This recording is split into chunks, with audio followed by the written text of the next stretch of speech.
திரியேக தேவனுடைய நாமத்திலே நான் உங்களை வாழ்த்துகிறேன். இந்த நாளிலும் true life Christian missionary church மூலமாக 4 நாட்கள் நாம் தொடர்ந்து ஒரு சத்தியத்தை தியானிக்க இருக்கிறோம்.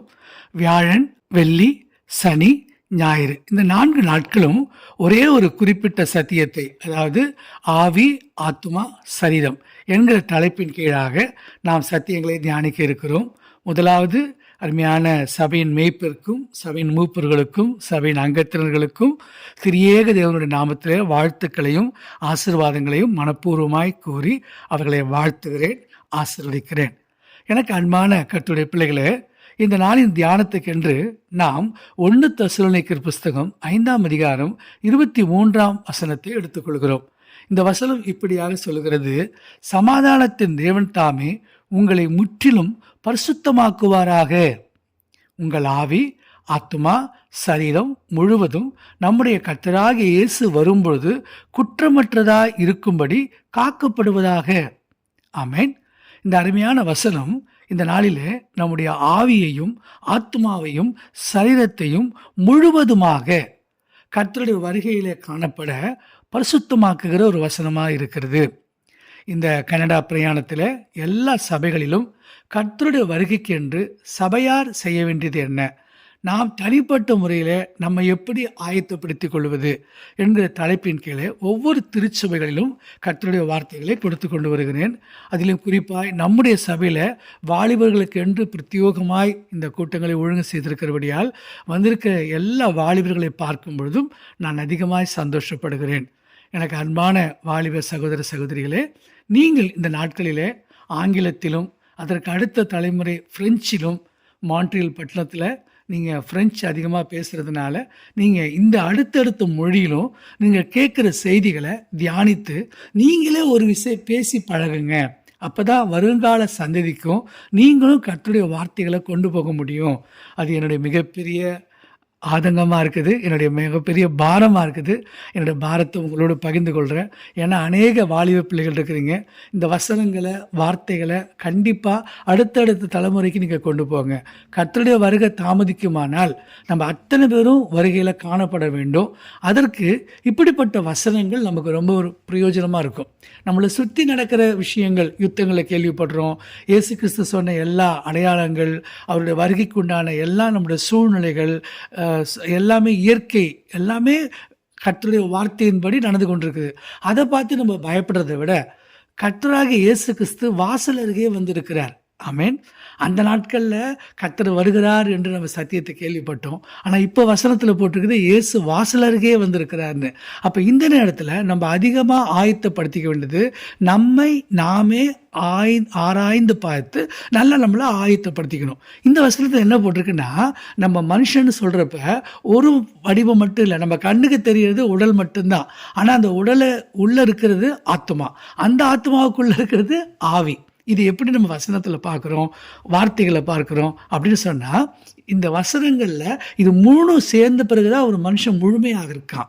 வசனம் சொல்லுது, நீங்கள் கர்த்தராகிய இயேசு கிறிஸ்துவில் முற்றிலும் பரிசுத்தமாக்கப்பட வேண்டும். முற்றிலும்னா சரீரத்தில் மட்டும் பரிசுத்தமாக இருந்தால் பத்தாது, ஆத்மாவில் மட்டும் பரிசுத்தமாக இருந்தால் பத்தாது, ஆவியில் மட்டும் பரிசுத்தமாக இருந்தால் பத்தாது.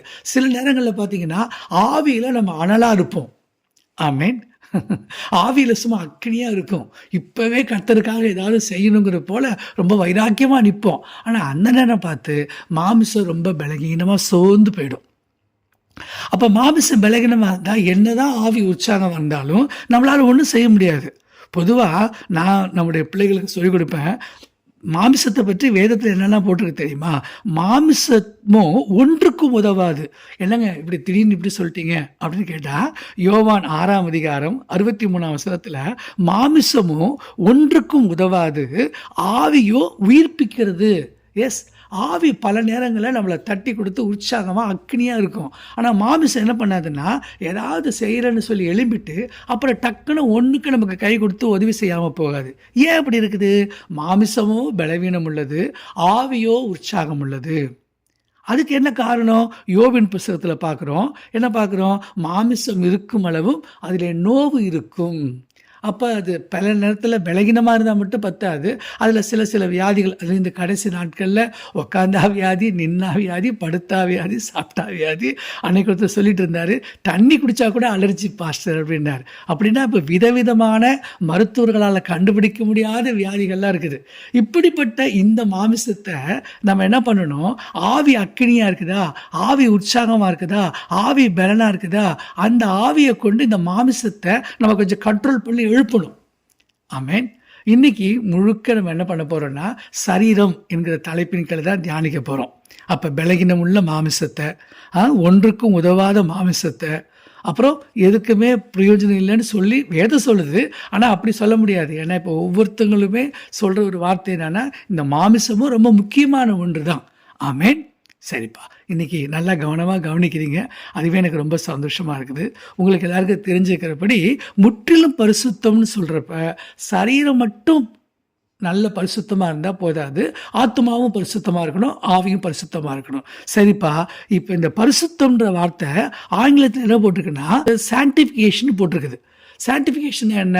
பிரதிஷ்டை, அர்ப்பணிப்பு, ஒரு ஆழமான பரிசுத்தம், மேம்போக்கான பரிசுத்தம் இல்லை, அதுக்கு மேலே. இதை நான் எப்படி சொல்லிக் கொடுப்பேன்னா, கிளீன்னஸ், ஹோலினஸ், சான்டிஃபிகேஷன். சுத்தம், பரிசுத்தம், மகா பரிசுத்தம். ஆமாம் தானே? நம்முடைய உடல் நல்லா சுத்தமாக இருக்கணும், அதுக்கு பிறகு அது பரிசுத்தமாக மாறணும், அதுக்கு பிறகு இந்த சரீரம் என்ன செய்யப்படணும்னா மகா பரிசுத்தமாக மாறணும், முற்றிலும் பரிசுத்தமாக மாறணும். அப்போ தான் கர்த்தராகிய இயேசு கிறிஸ்துவின் வருகையில் இந்த சரீரம் காணப்படும். ஆமென். ஏன் பாஸ்டர் சரீரத்துக்கு இவ்வளோ கஷ்டம் அப்படின்னு கேட்டிங்கன்னா, உங்கள் சரீரம் தான் தேவனுடைய ஆலயம், அதில் தேவ ஆவியானவர் அசைவாடுறாராம்.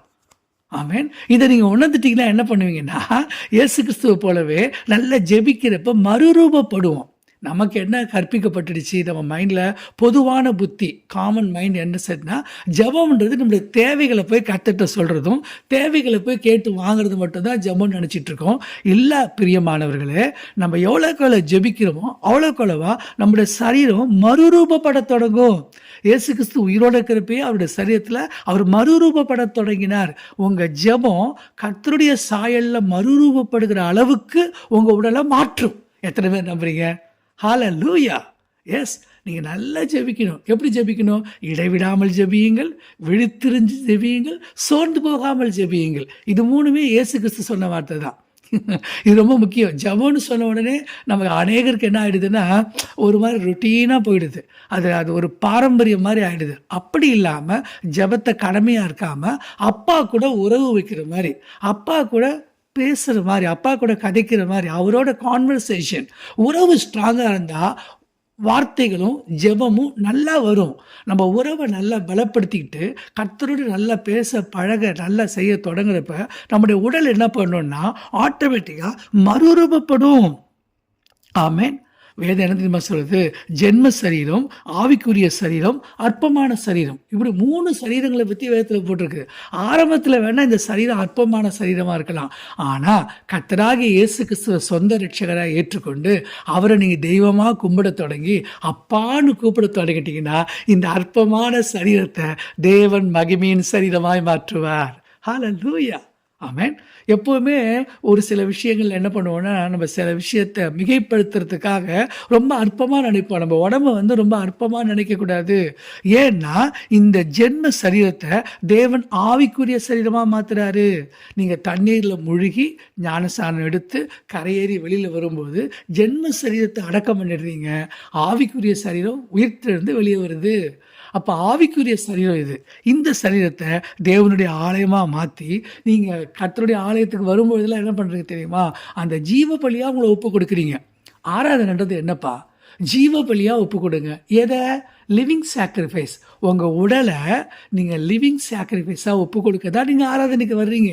அங்கே வர்றோம், 3 பாட்டு பாடுறோம், ஒரு மெசேஜ் கேட்குறோம், சந்தோஷமாக இருக்கிறோம், எல்லாம் சரிதான்.